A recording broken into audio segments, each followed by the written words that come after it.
On the debrief, we're going to go over what went down on last night's NXT. Samoa Joe gets put to sleep by Karrion Kross. Did Karrion Kross cross the line? And tonight, also on AEW Dynamite, we had the first time ever Coffin Match, which I thought was great, but we're going to get all into that tonight in the debrief. Watch out, watch out, watch out, watch out!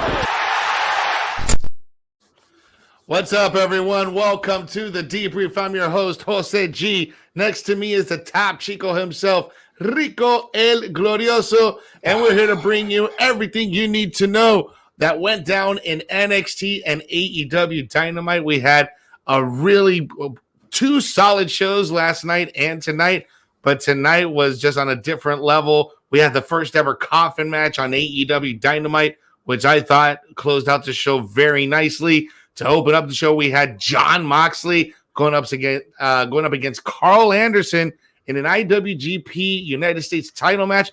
I thought that also opened up the show fantastically for AEW Dynamite. Last night, closing out the show, NXT Karrion Kross Gargano title match. We're going to jump all into it, guys. But Rico, how are you, bro? We didn't have you on the show last week because you were in Miami reporting from the James L. Knight Center for Road Rager.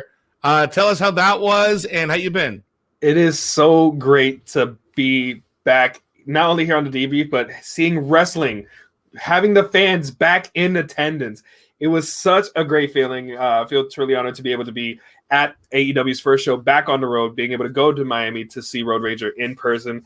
That was a phenomenal show. The energy was electric. Even in it felt different, especially being outside of Daly's place and being in a different kind of, arena, because it was kind of like an indoor amphitheater from where we were located. So it was definitely a different feel than it is in Jacksonville, but it's still great to see all the fans there in attendance, feeling the energy, feeling the hype. Got to see a lot of wrestling there, a lot of tape shows for Elevation and for Dark. Got to see a lot of local talent.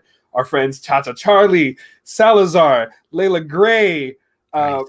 Like all the people that we been able to see continue to grow, get to see them in matches in AEW. I thought was amazing. But I'm glad to be back here with you, Jose, and talk about Fyter Fest Night 1 and NXT last night. A lot of great wrestling, just like you mentioned earlier on. How you been? I'm doing great, man. A lot of stuff went down today. But guys, before we jump into all the reviews, make sure you are sharing, hitting that like button, and sounding off in the comments. Make sure you are subscribing to our channel on YouTube. We have tons of exclusive content over there. Right now, we have an exclusive interview with Johnny Gargano, who just faced Karrion Kross last night. We have a great interview with him where he talks about that he pitched a buddy cop movie to a certain someone in NXT.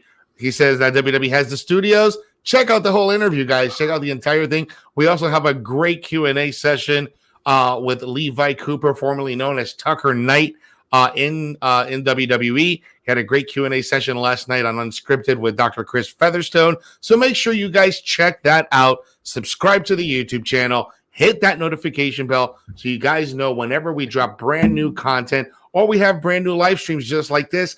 Every day, 5 p.m. Central, 6 p.m. Eastern, we have the top story of the day where we break down all the hottest trending topics in the world of professional wrestling. So make sure you have all your notifications on and also tag your friends in the comment section so they can join us in the conversation while we review NXT and AEW. So let's talk about last night's NXT, because last night's NXT had a lot of good stuff. Mostly for me, I kind of felt it was a little bit of a filler show coming off of the Great American Bash, but we did have some notable things that happened. Obviously, the title match between Kross and Gargano, that finish where Karrion Kross chokes out Samoa Joe at the end. Did Samoa Joe have this coming, Rico? Oh, no. Poor Karrion Kross. TikTok he's provoked. Young champion. You have provoked the Samoan Submission Machine.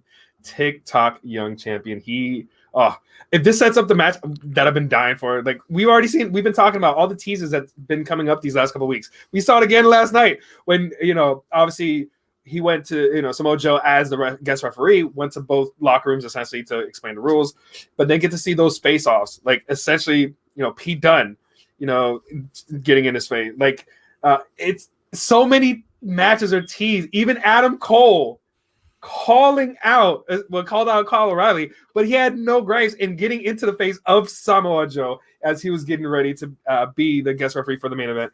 Like, it's teasing so many of these matches. But of course, the one that I want to see right off, especially after what happened, is Samoa Joe versus Karrion Kross. Like, now we have to see this. Yeah, and the way that Samoa Joe just sold the whole thing, it just made it look like $1 million. And the way that even with the finish, because when Gargano hit, the one final beat, and Karrion Kross just came back, hit him with like 3 power bombs, hit him with a Saito suplex, and then the forearm to the back of the head to close out the match. And then once he gets the pin, he's just laughing in front of Samoa Joe's face. So I thought that was a really nice touch there by Karrion Kross. We'll just have to see what happens next week. If Samoa Joe, now that he is finally provoked, if we'll finally get to see him in some in-ring action. In one of his latest interviews, he said that it's a matter of time. We're just setting things up correctly. So this could be that setup for that correct in-ring return, Rico. Thoughts on that? Oh, absolutely. Yeah. I can't wait. I really hope everything goes well to get Samoa Joe back into the ring because, again, it's all set up. Karrion Kross, Pete Dunne, Adam Cole, all these guys would have spectacular matches with Samoa Joe. So hopefully we're going to be getting them sooner rather than later, but only time will tell. That's right. Some other notable things that went down. We had a few matches on NXT. We had Dakota Kai go up against Ember Moon, where she actually defeated Ember Moon. That was kind of a surprise. Afterwards, we had Xia Li to actually face off against Raquel Gonzalez. And now we know that Xia Li is going to get that championship opportunity next week on NXT. Tyler Rust from the Diamond Mine also faced off against Bobby Fish, where Tyler Rust won by pinfall. Then Diamond Mine was about to attack Bobby, but then Kushida comes out for the rescue, so that's probably going to set up a tag match for next week. Then we also see the return of Saray. We haven't seen her for a while. Saray went up against Gigi Dolan, beating her, but what was surprising here is seeing Mandy Rose back in NXT. What's this all about? Do you have any clue what's going on here? Not a damn clue. We do know that there are some, bodies being moved around because, like you just said earlier, Ember Moon losing to Dakota Kai, she doesn't have a tag partner. And what still is confusing is even after what happened in the NXT Women's Tag match, where the Way lost the titles to Io Shirai and Zoe Stark, because of Tegan Nox, she will happen to be the person behind the charging battery. And then she's over on SmackDown too with Shotzi, as Shotzi and Tegan defeated the WWE Women's Tag Team Champions and Tamina and Natalya. And at the same time, we thought that we had Mandy Rose and Dana Brooke going after those titles, and now we see Mandy on NXT. So a lot of pieces are being moved around at the same time. I just really hope they don't leave Ember Moon in the dust. She is way too talented to be forgotten about. So hopefully they're not going to drop the ball with her. But yeah, it seems like she was out kind of like scouting and looking for maybe a potential tag team partner. I don't know how a team of Mandy Rose and Saray would actually work out. But we did see a little bit of an interaction between Mandy Rose and Frankie Monet. So it looks like we might be getting a women's stable going on here. Maybe the Femme Fatales or something like that, because a little later on, we did have Casey Catanzaro and Kaden Carter, two huge, we're huge fans of those two ladies because we've seen them grow up in NXT, getting the win over the Robert Stone brand, which looks like the Robert Stone brand might not be his brand anymore. Change of management right now, man. Aaliyah walked away after she beat the crap out of Robert Stone, even though he lost a shoe early on. And then out came Frankie Monet, talked to Jessica Maya, and later on, they were following her. Jesse and Robert were following I'm all about it. Frankie Monet, and then they had a little interaction with Mandy Rose. So they're moving some pieces around, but it's setting up what could be some interesting storylines, possibly a women-led faction, which would be amazing by Frankie Monet. So who knows at this point? That would be pretty cool. I'd like to see something like that. We also got to see the first round of the breakout tournament. We got to see Duke Hudson, formerly known as Brendan Vick. He defeated Ikemen Jiro, the guy that never takes off his blazer. Very entertaining, really good match. But Duke Hudson looked like $1,000,000. He looks like a future main eventer. Definitely a really good match for Duke Hudson. Santos Escobar also went up against Dexter Lumis, defeating him by nefarious means. But then Indy Hartwell Index came love out. story continues, bro. The Index love story continues, and I'm totally all about it. I especially loved that Beth Phoenix earlier in the day asked Indy, she's like, "What's going on with Dexter Lumis?" And then like Indy gives like this whole explanation, and then Beth, she's like, "Well, listen, if sometimes you just need to make the move," and that's what Indy did. Indy made the move. And I'm okay with that. And so Candice came out and blocked it. She's getting in the way of true love. She has her true love in Johnny Gargano. Why can't she let Indy, follow her feelings and see what's possible with her and Dexter, man? Candice, come on, man. You got to stop blocking like that. That's not a good look for anybody. We also had Adam Cole cut a promo on how he beat Kyle O'Reilly decisively last week at the Great American Bash. But after he was talking trash not only about Kyle O'Reilly, he started talking trash about Samoa Joe. Then we hear Bronson Reed's music comes out, and it looks like this is going to be Adam Cole's next feud, Bronson Reed versus Adam Cole. What I found more interesting about this was when Samoa Joe came out, and then Samoa Joe and Bronson Reed had their little face off. Yeah. That sounds like $1,000,000 to me. That's a main event takeover any day. Big meaty men slapping big meat. That is exactly what that match would be. Oh, I don't know if the ring can hold that kind of just colossal, colossal forces there. There's a lot of mass in there, which we will also get a lot of mass. And Stephen Chambers is bringing it up in the chat. We did have a little backstage segment with Pete. Pete Dunne was essentially calling out the winner. Whoever it was, it didn't matter, Johnny Gargano or Karrion Kross. He was still the best technical wrestler and the toughest guy in NXT. But one man begs to differ, and his name is one toothless Timothy Thatcher. And of course, so which one is it? Are you the toughest guy or are you the best technical guy? So it looks like we are going to be getting a feud between Tommaso Ciampa and Timothy Thatcher versus Pete Dunne and Oni Lorcan, which that's going to be another great feud, another hard-hitting match when we get these guys in a tag team match. So that's going to be another good match to look out for. Yeah, man. So overall, NXT was, like I said, it was okay. It wasn't like as good as the Great American Bash last week. But again, they're coming off of a show, of a special. I kind of felt like it was a little bit of a filler. The ending was great. But again, let's move on to AEW because AEW was a hell of a show tonight. We're definitely going to jump into all of that. Guys, make sure if you're just joining in right now in the stream, hit that like button, hit that subscribe button and notification bell so that way you never miss when we go live, guys, or when we drop new videos. Tons of exclusive content right now on our YouTube channel that you can only get on the YouTube channel. So go ahead, hit that subscribe button and notification bell so that way you are always notified when we go live when we've got something new. But Rico, so yeah, let's talk AEW, man, because AEW was really good. Yeah. Jon Moxley, Carl Anderson, that reaction to Jon Moxley opening up the show to Wild Thing gave me goosebumps. It literally did. Just hearing the roar of that crowd respond to him. And you could tell that he was into it. He felt it. He went even deeper into the crowd to feed off of that energy. And it totally paid off. And Carl Anderson ain't no slouch. Carl Anderson they actually put on quite a New Japan style type match. Don't you think?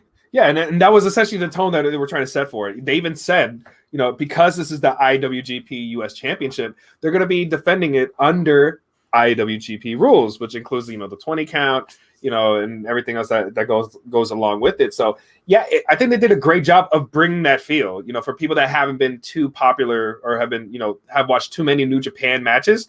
You got to see a bit of that here. Like, you got to see what kind of feel that you would get from a New Japan style match. But we're seeing it here with two American guys, with Carl Anderson and Jon Moxley. And of course, in order to avoid any sort of shenanigans, Eddie Kingston did come out with Jon Moxley. Of course, that's still his boy.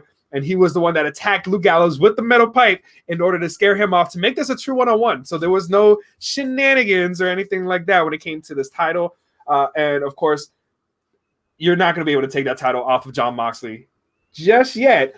But it could be happening sooner rather than later, because already, fresh off the heels of this title defense, Jon Moxley is once again going to be defending that IWGP US Championship next week on Fyter Fest Night 2 against the Murder Hawk Monster himself, Lance Archer, in a rematch that they had before.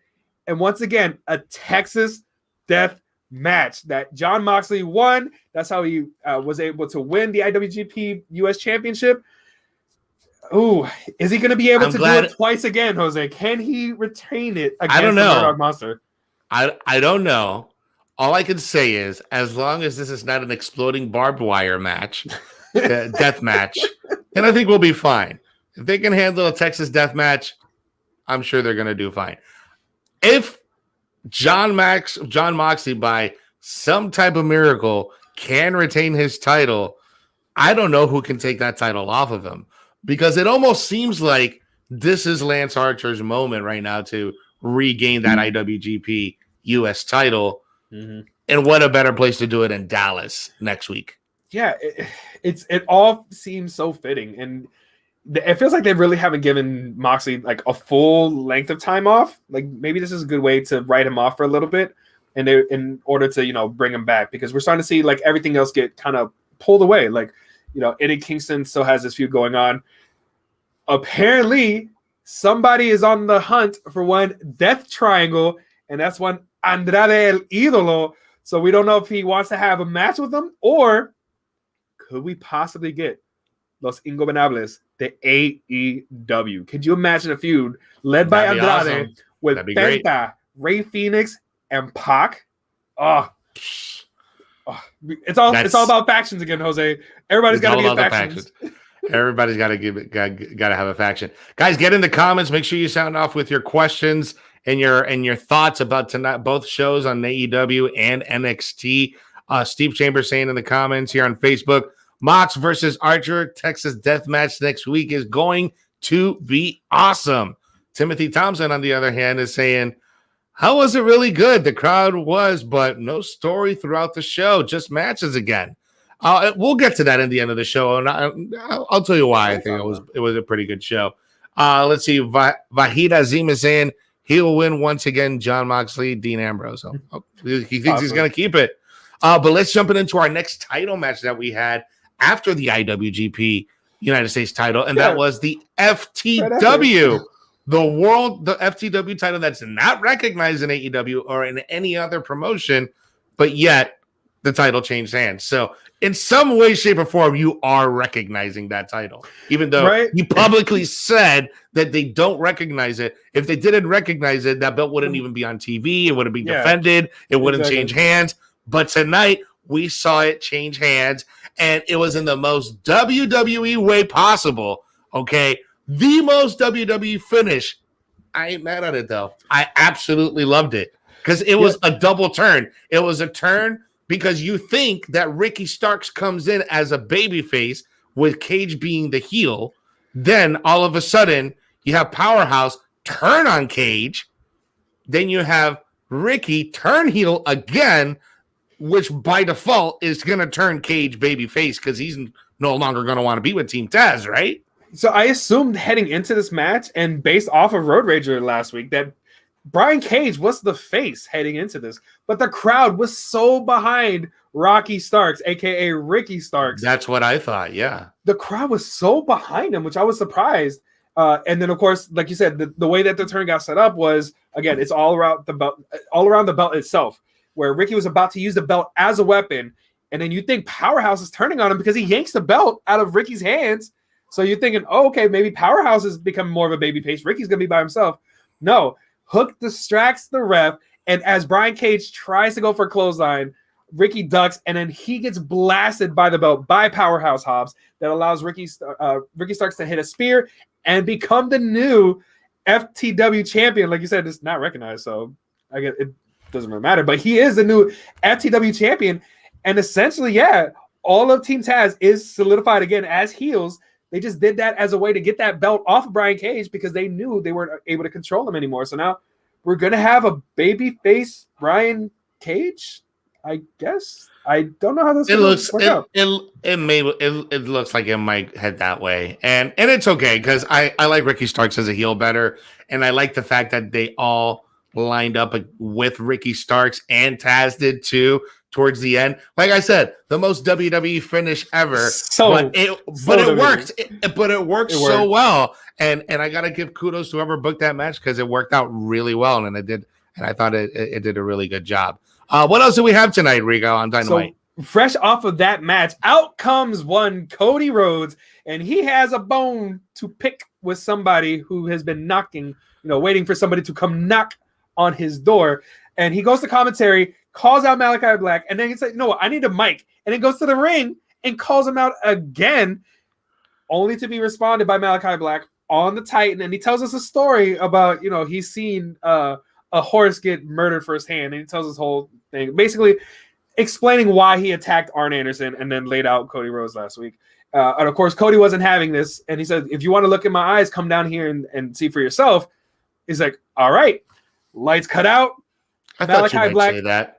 Teleports again, and they get into a big brawl. Of course, the refs and everybody come out. And like you pointed out, it looks like Cody got a stiff one in on Malachi Black, a.k.a. Tommy, and FKA Aleister Black from WWE, because when they cut away, he had blood coming off of his face. So, his nose was a little disfigured there. Like it was bent inward and off to the side, and a nice red blood streak coming down. I'm like, that's a broken nose. Whatever happened in that scuffle when he got bum rushed or when they were going at it, Cody must have landed something in that scuffle that made him break that nose. But are you looking forward to this match whenever this match happens? Is this going to be at All Out, you think? It has to, right? Like I know everybody's chiming in the comments, like Steve Chambers saying that they saving Cody versus Black for the pay-per-view.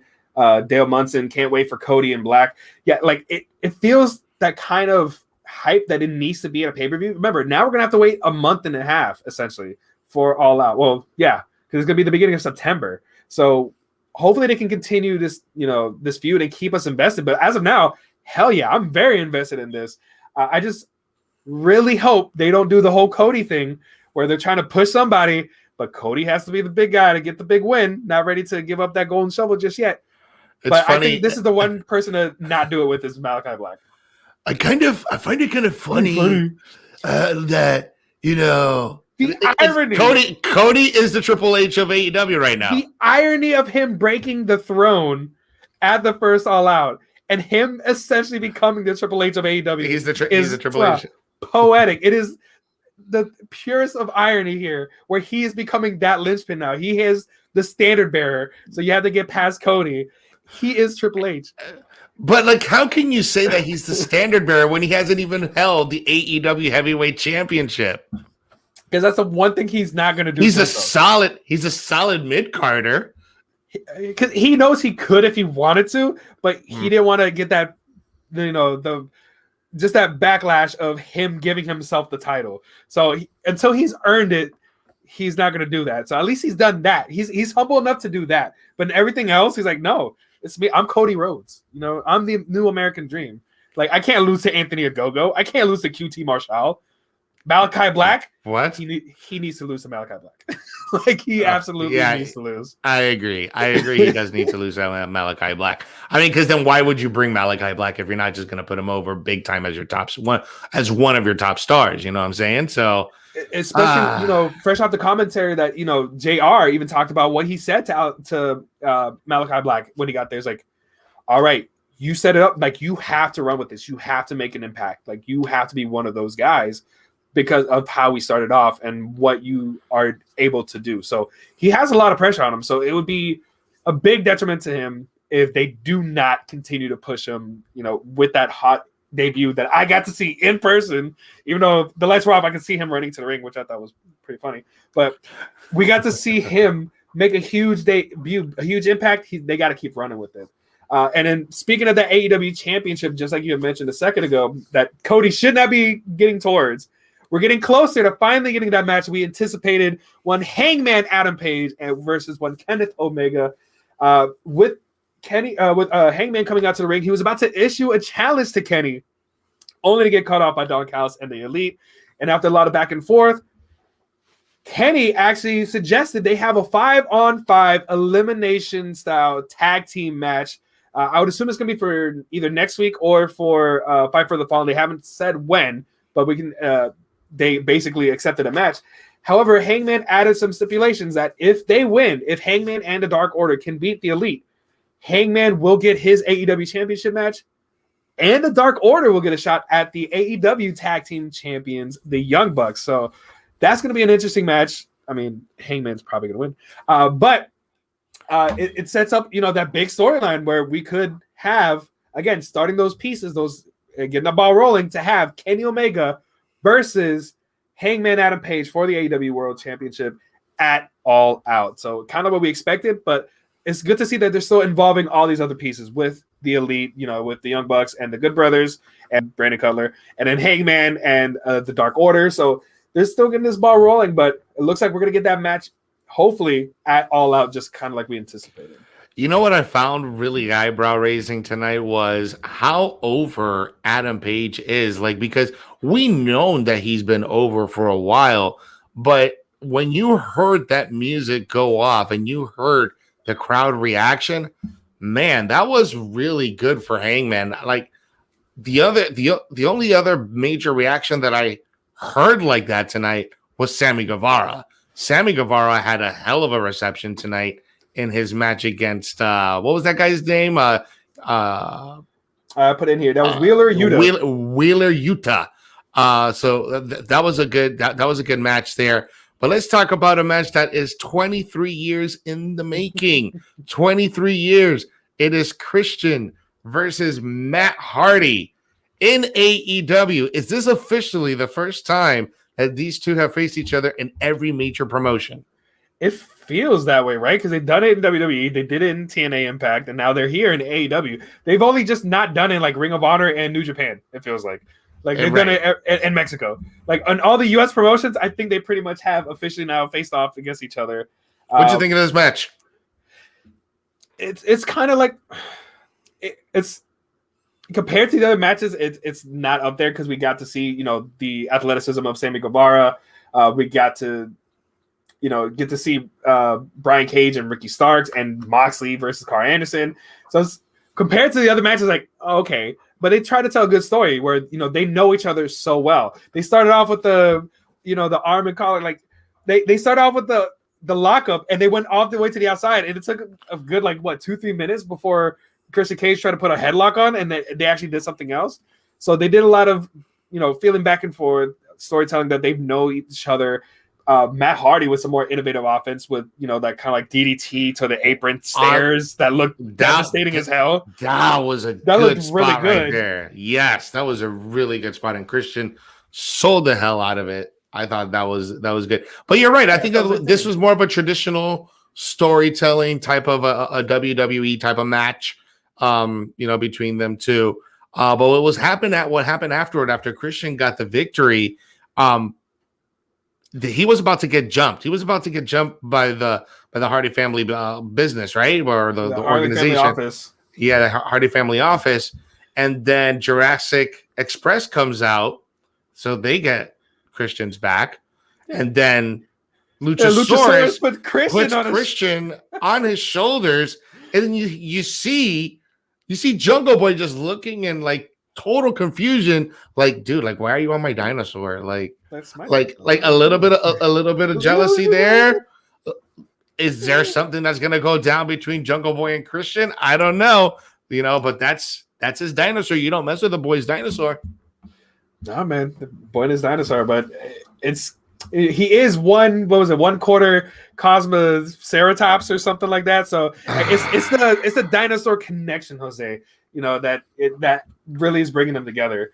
But later on, we also did get an interview in ring with Tony Schiavone and his favorite person in AEW, the AEW Women's Champion, Dr. Britt Baker, DMD. Of course, calling out Nyla Rose, laying it down like she is the face of the women's division, like she has supposed to have been for the longest time. Really talking up their match next week for the AEW Women's Championship against Nyla Rose, and also calling out Vicky Guerrero as well. And we also let's see. Yeah, we also had the return of one Yuka Sakazaki in over 15 months, man. She looked great tonight. Oh, and she was over too, man. She was so over. But she has a great personality, and like she has such great energy in all her matches. And she went up against Penelope Ford, who they had been talking in the year 2021. She has been 8-1, and in her last 17 matches, she's 16-1. But immediately when it was Yuka Sakazaki in the notes, I said Yuka Sakazaki is going to win. Like, that's the only reason to really have her go up against Penelope Ford. But Penelope has gotten a lot better in the ring since I first saw her. I'm gonna have to agree with you. She's definitely improved in ring. She's definitely improved with her personality and the way that she's approaching these matches. And she's definitely getting better. So I could definitely see her as a top contender for the AEW Women's title at some point down the future. Yeah, but she was not, unfortunately, good enough to get the win over Yuka Sakazaki using the Magical Girl Splash to get the win. And then earlier, we also did get an interview with Alex Marvez and Chris Jericho, as Jericho was talking about the 5 labors of Jericho that he's going to have to go through in order to get his one-on-one match with MJF. And in the middle of the interview, Shawn Spears hits him with a chair. And, of course, they attack him. MJF lets him know, hey, guess what? Next week, your first labor, you're going to have a match with one Shawn Spears. And in this match, Shawn Spears can use a chair, but you cannot. So, of course, I mean, Jericho's going to win. But already we're starting to see what kind of stipulations that MJF is going to create for Chris Jericho in order for them to get that one-on-one match. And I'm a huge fan of Greek mythology, so I did love everything that Chris Jericho had to say in regards to all of that. So I'm liking where this is going. And I know somebody asked it in the chat earlier, how long is this feud going to go between Pinnacle and Inner Circle? It's going to go for a good while. Like, until Jericho goes away to tour with Fozzy. Well, think of it. It's 5 labors. It's the 5 labors of Jericho. At least 5 weeks. 5 weeks. That's 5 weeks. That's over a month. All out. So this is probably going to not end until All Out. Okay. Yeah. So September. Okay. Yeah. September is when you can expect this storyline to be done with. But let's talk about this main event. The first time ever coffin match on AEW Dynamite. Darby Allin going up against All Ego Ethan Page. What did you think of this matchup? Oh. Did you like how it started? Did you like how it ended? What are some things that you're nitpicky about? What things that you were really high about? It's that ending, man. Like, all right, I figured it's a coffin match, so it's gonna be like, a good signature match for Darby. But again, how do you survive an Ego's edge from the top of the turnbuckle onto those metal stairs and still be okay to continue the match? Like, that should damn near paralyze you. Like that should have been the end of the match. I thought that was the end, and then I keep watching. I'm like, no, it's not over. Oh, okay. Darby somehow gets up, gets the skateboard, hits Ethan on the back, like jumps off the top of the turnbuckle with the skateboard onto Ethan, and then of course closes out the coffin and wins. But after the match, you've already won. You're barely standing. Yeah, let me go ahead to the top of the turnbuckle again and hit the coffin drop onto the closed coffin. Like, isn't that like almost how Shawn Michaels almost got injured because he landed wrong on a coffin against Undertaker? Yeah. Like, yeah, you putting yourself in that situation. I would assume that would have been the ending. Like, Ethan Page is in the coffin when it's open, and then he does a coffin drop, and then it closes, and they both win or lose technically. Well, what one to win and another one for good measure, bro. Darby. Okay, so man. Here's my let me hear your drive. Yeah, so the match was good. I'm a huge All Ego Ethan Page fan. I absolutely love what he's been doing recently. I agree with you. That Razor's Edge should have been the end of it. He should have been able to put him in the coffin and finish off this match. But here is my nitpick. So remember when we were like, how does someone kick out of a tombstone power driver from the second rope?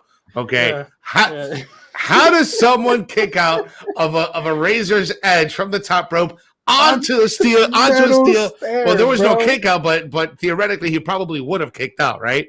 Yeah, so starting. Yeah. I've come to the realization that AEW is starting to become the Fast and Furious version of pro wrestling. You know why? You know why? Family? Why? Because of family. It's like Darby Allin it's got to be like somehow they're gonna write it into it. Like, so Malachi already has teleporting powers, right? So at some point, Darby Allin has to release the information that he's an immortal or something, because I don't know how he's able to kick out of all of these things and yet, you know, take all this brutality and take all this punishment that you would think would like devastate any normal human being, but he's able to get out of it and then do something else miraculous, like jumping off the top rope with a skateboard and then jumping off the top rope again, just a coffin drop onto the closed coffin. Like, it's ridiculous, man. But it was a little overkill. Congrats. It was a little overkill, but congrats to Darby Allin. Turnbuckle Pad watching us from the UK saying we don't get AEW Dynamite until Friday night here in the UK. Oh man, I'm so sorry. Sorry, bro. So for our UK viewers, spoilers. So sorry about that. I didn't know that. Did you know that they don't air? I had no idea about Dynamite. The only thing I realized is that their pay-per-views, like we're gonna see on for Money in the Bank on Sunday, airs at 1 a.m. over there for them. So while we get it 8 p.m. here Eastern, they get it at 1. So they have to wait 5 hours. I think they're like there. 5 hours ahead. Yeah. Which, all right, Rico's. Yeah. What was that, bro? Well, I was just gonna say, Ozzy Medeiros was talking about possibly talking about a possible return from one Brock Lesnar, but next week we are gonna get one Brock Anderson. So you're gonna get a Brock next week. You're getting a Brock one way or the other. It's not the Brock that we wanted. It's the Brock that we needed. All right, guys. So Rico, what are your scores for NXT and Dynamite? Oh man. Let's see. Because of the championship match, especially with the storyline going on with Samoa Joe, plus they had a nice little vignettes with one Cameron Grimes being the butler for one LA Knight. Yeah. I'm gonna give it a 7. Just because like the championship match stood out to me. I like the interaction between Beth Phoenix and Indy, like you spoke about earlier. Like they kept that going on. The curveball with having Mandy Rose and Bronson Reed, because we pretty much believe that he's getting closer to SmackDown or Raw than anybody else, but he's still here. He's still in NXT. Same thing with Karrion Kross, but he's still champion, so but just to be expected. But we lost Tegan Nox and Shotzi Blackheart, so there's still some things in flux. But because of the championship match, everything with Samoa Joe and all the stuff with Index, I'm gonna give it a 7. That's cool. Yeah, I think with NXT, I think a 7 is a pretty fair score on due to nothing like super major surprises happened this week. The really cool ending with Samoa Joe, passing out with Karrion Kross, putting the cross jacket on. I thought that was cool. If we would have had a title change, I think definitely we would have been a little bit of higher score. Mm-hmm. But I think this feud between Joe and Kross is too important to, take the title off of him right now. What about for AEW? What did you think? What score are you giving out? I'm gonna give it an 8. I'm gonna give it a slight nod just because it had a lot more storylines going into it. Again, I like all the how they're continuing with a lot of these storylines, especially with Hangman Adam Page and Kenny Omega. Like that is long-term story booking at its finest. Like going from day one of AEW. It really is. When even Hangman told the whole story from day one of AEW and being the first one against Jericho and losing, and then bring it up to where he is, tag teaming with Kenny and winning the titles, and now where he is. Like that is long-term story booking from the beginning of AEW. So I love that they're still playing towards that, and even to where they are now. So on Being the Elite, the title was without Dark Order. This was one of the first Being the Elites without Dark Order. It was all about just the Young Bucks and all of those guys. Nobody in the Dark Order was on this episode, but you got to bring them in on this episode of Fyter Fest Night 1. So just the way they're intertwining a lot of things, I think is great. The WWE style finish that we got for the FTW World Championship, seeing Jon Moxley versus Carl Anderson, knowing that we're going to get Jon Moxley versus Lance Archer next week. I thought they set up a lot of good things. Sammy Guevara continues to impress. We got to see Yuka Sakazaki come back. And just as crazy as it is, it's still a spectacular finish to that coffin match. So I'm going to give it a solid 8 for AEW. Yeah, we got a ton of people here commenting. Ozzy Maderos is giving it a 9. Steven Chambers is giving it an 8. Vahid is giving AEW a 7 out of 10, and also 7 out of 10 for NXT. I think for AEW, I think I'm going to give that an 8.5, 8.5. We had 2 title matches on the show. One that's not recognized by a company, but the first that opening match, I honestly that was the right way to kick it off. Not only was the right way to kick it off, I thought that was the better match of the night, to be honest with you, because his coffin match was good, but we kind of know what we're going to get with these coffin matches. It's no DQ, it's kind of like free to do whatever you want to do. You know what I'm saying? So there's a lot of chaos going on. Over here, you're sticking to New Japan Pro Wrestling rules, 20-second count out on the outside, made a lot more different. A lot of stiff shots. So I thought that was the better match of the night. And that anytime you see Jon Moxley and then you hear that response, I thought that was good. So 8.5. For the rest of the night, man, I thought that most of the matches were great. But yeah, 8.5. 8.5 for AEW this week. Yeah, so right now that's 2 weeks in a row that AEW's put on some spectacular specials. So we had an amazing Great American Bash from NXT. We had Road Rager that I was lucky enough to be at last week. Fyter Fest Night 1. We got Fyter Fest Night 2 next week, where we have more championship matches. The IWGP US Championship match once again in a Texas Death Match. We have the AEW Women's Championship match that's going to be underlined. We'll probably get that 5-on-5 match. We're going to get Jericho versus Spears. Like, there's a lot of good matches that they're setting up for these next 2 weeks. So where we thought we were talking about it a couple weeks ago about is there too many specials that AEW is having? But at this point, they're continuing to deliver each week. So while it feels like it's a bit much, it's good because it's setting up so many good things. We're getting so many interesting matches. And I agree. And again, this is just like 4 really good steps in a row leading into eventually what is going to be All Out in September. This is a great way to really bring back fans to the AEW product. So congrats AEW, man. Another spectacular show. Unfortunately, it was in Texas, so we couldn't be there. But I know. They definitely have been stepping up in these last few weeks. I would say the last 3 or 4 weeks have been just kind of increasing the heat on the product. And I like it. And I like what they're doing. Turnbuckle Pad on Facebook is asking, has the FTW Championship now been recognized as an actual championship now? The answer to that is to be determined, I guess, because even though on AEW they publicly say it on the air that championship is not recognized in AEW, renegade title. If it wasn't recognized, then why defend it on TV? Why even mention it? Why are you letting it have a match? Why is it on Dark Elevation or something? So my answer to that is, yeah. It's a cool side title, I guess. Kind of like how the BMF title is not recognized by the UFC, but we all knew it was a pretty cool match between Nate Diaz and Masvidal. So, which, by the way, having Amanda Nunes and Jorge Masvidal last week, I thought that was the weirdest thing. Unfortunately, I couldn't see them, but when I saw them on the screen, I was like, I started marking out because the guy that I was with, he's like, who is that? I'm like, that's literally the greatest women's mixed martial arts of all time, and then the BMF title holder and Jorge Masvidal. So that was pretty dope. Some weird cross promotion, but yeah. And then that whole thing where the owner of American Top Team, he takes that huge bump. So that was all fine. That was it. Yeah. Reading some more of your comments before we head out. Philip Campbell is saying it's a Taz title. That's why it's not recognized. So Taz created that. That's absolutely true about that. All right, guys. Well, that is it for tonight's show. I want to thank you so much for hanging out with us tonight here on the Debrief on Sportskeeda Wrestling. Remember, make sure you are subscribing to all of our content here on Facebook. Like, share, and subscribe. If you're watching us on YouTube, hit that notification bell and subscribe button so that way you know when we drop new content. Tons of exclusive interviews right there right over there right now.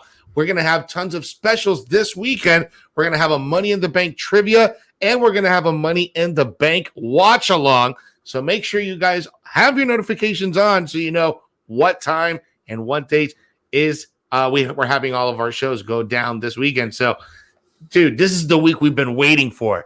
Fans are back officially. Friday night, brand new SmackDown in front of fans in Houston. It's going to be amazing. Sunday night, Money in the Bank in Fort Worth. Monday night, Raw. Dude, it's going to be insane. This is the homecoming for all wrestling fans. Guys, it's going to be amazing. And just remember, whenever you're watching any type of wrestling, AEW, NXT, WWE, New Japan Pro Wrestling, it don't matter. But when you're watching wrestling, Rico, tell them what they need to do. Enjoy it. Enjoy wrestling. Boom.